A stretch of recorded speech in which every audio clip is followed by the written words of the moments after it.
you ready? Mm-hmm. All right. So welcome back, folks. What's up? This is Ilyron Investment Group. But yeah, so on today's episode, what we're going to be talking about is how and why we decided to choose to do a fix and flip as our first investment property. So I'm gonna throw the mic on him. Go ahead. Oh my goodness. No, this should be a conversation. So Okay, all right, okay. So why did we choose to do a fix and flip as our first investment property? you know why.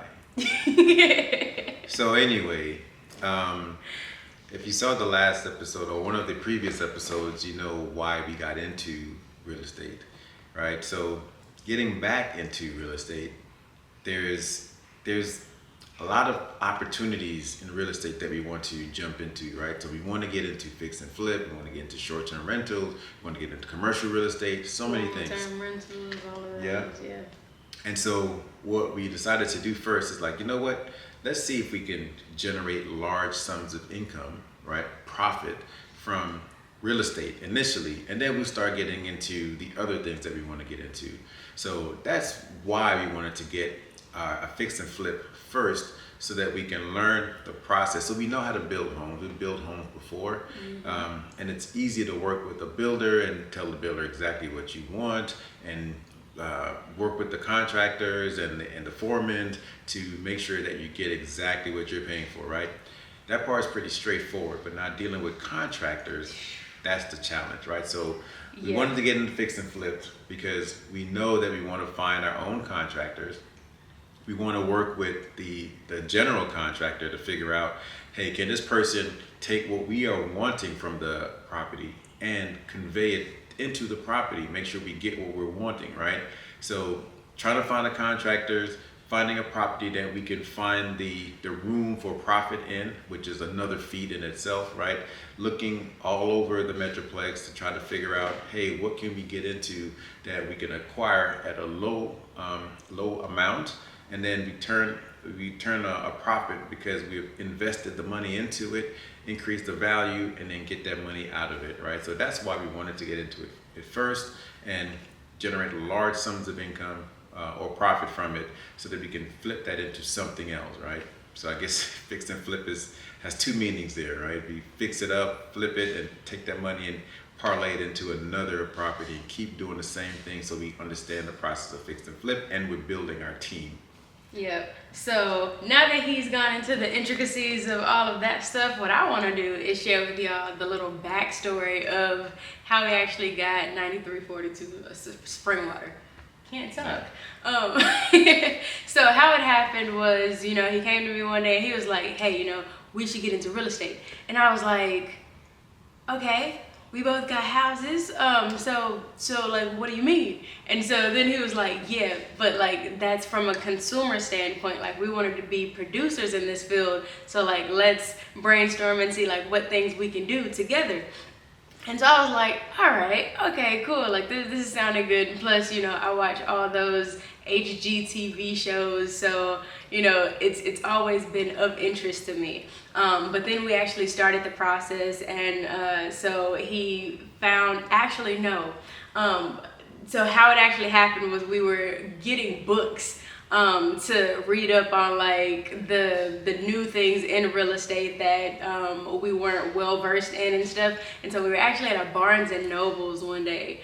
And shout out to Barnes and Noble. If you want to sponsor us, do that. Yeah. And so what happened was we're reading through these books, and we're just kind of like looking at the what do you call it, where it shows you like each of the chapters. Table of contents. Table of contents. Sorry, my brain sometimes it does that.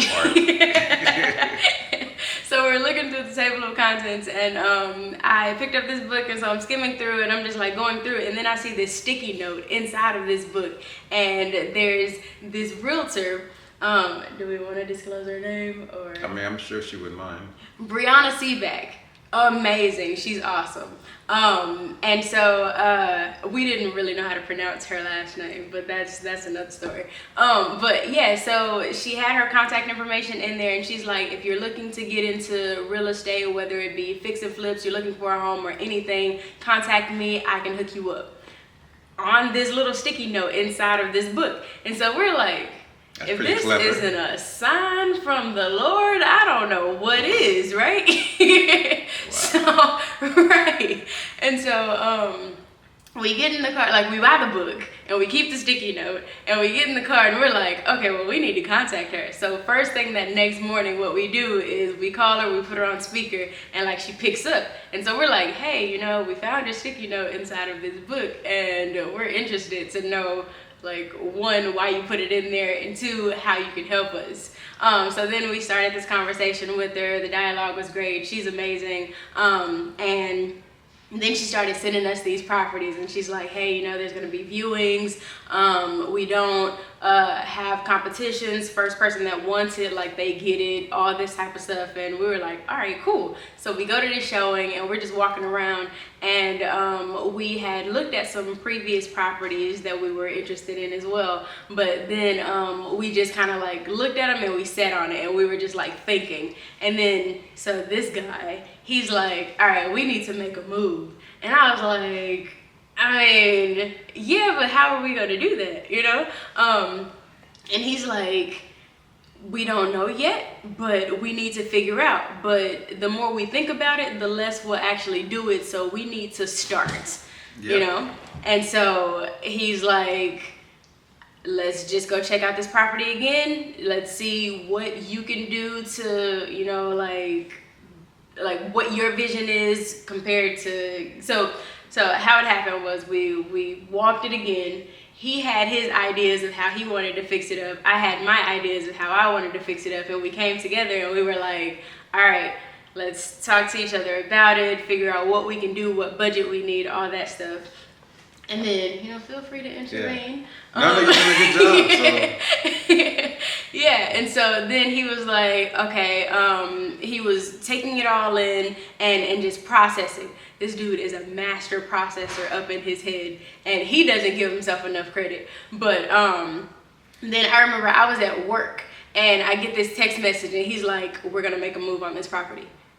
And I was like, in a meeting, and I'm just like looking at this text message, just waiting. Now I'm just anticipating this meeting to be over because he's right downstairs.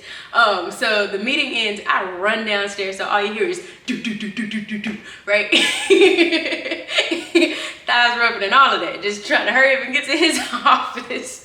And so I'm like, hey, I saw your message, just got out of my meeting. Like, what do you mean we're about to make a move on it? And he's like, we're gonna put in an offer, see if we can get it so we can start.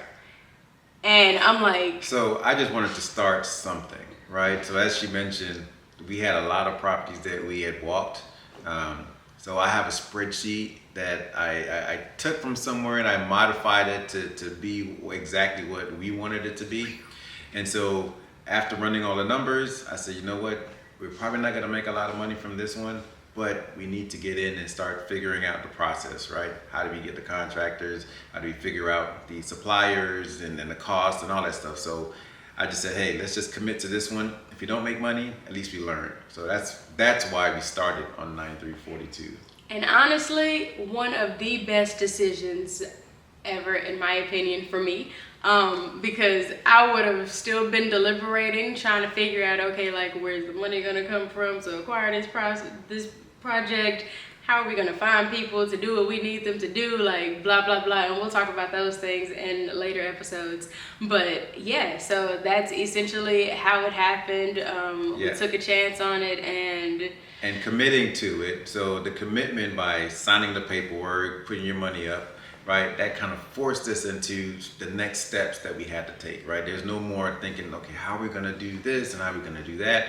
Now we had no choice. Yeah, we had to figure it out. And so we gave ourselves a 5-month timeline from key to key, right? So when we acquire the key to when we sell it now, we're past that now. So we're not doing so well there, but from key to key, we said 5 months, we're gonna try to get the contractors, try to get all the suppliers to get the supplies in and figure out the granite, the countertops, all these things, right? So and there's another thing that we're gonna put a video on. All contractors are not good contractors. At all. And we're gonna talk about that. Yeah, so the ones that said they can do all of it, don't believe them unless they show you proof. So we went through a lot of... And even if they do show you proof, like, make sure you do your research behind that proof that they show you, because a lot of them show you work of other people and try to steal their credit. So, yeah. So, anyway, so we learned a lot from 9342, and that's why she's asking, like, why did we start 9342? But to committing to it and making sure that we were in it, hook, line, and sinker to make sure that we're going to learn from this project so we can do the other projects. And again, we built before, but it's different when you have a builder doing all the work, because they have the contractors, they have the blueprints, they have the plans, they have everything. When you're doing it all on your own, from scratch, it's a little different, right? Because then you have to try to trust people to do the work that they said they can do, the work that you want them to do. You have to trust them. And trust is a funny thing, right? So you're on the road every day, you're driving, and there are people going one way, some people are going the opposite way, people are crossing you, and you're trusting them to stay in their lane. You're trusting them not to run the red light. You're trusting them not to run you over as you're crossing a crosswalk as a pedestrian. And you don't think twice about it. Yeah. So trust is given a lot without you even thinking about it. But now that you have to trust these people, you have to explicitly think about what you're doing with these people. Now it changes the landscape a little differently, right? So you have to figure out who you can trust and who you can't trust. So learned a lot from this 9342. Yeah, so that's the story on why we chose to do a fix and flip for our first investment property. We have many other stories that we're going to tell you all about, so stay tuned. We look forward to talking to you all more. Thanks for adding all the details in there. But yeah, thank you all for watching. If you stayed till the end, please feel free to like, comment, share, subscribe, do whatever you gotta do to tell the world more about Ilyron Investment Group, and come back to hear more stories. Yep. Thanks. Peace. No peace. Deuces. All right. And we're out.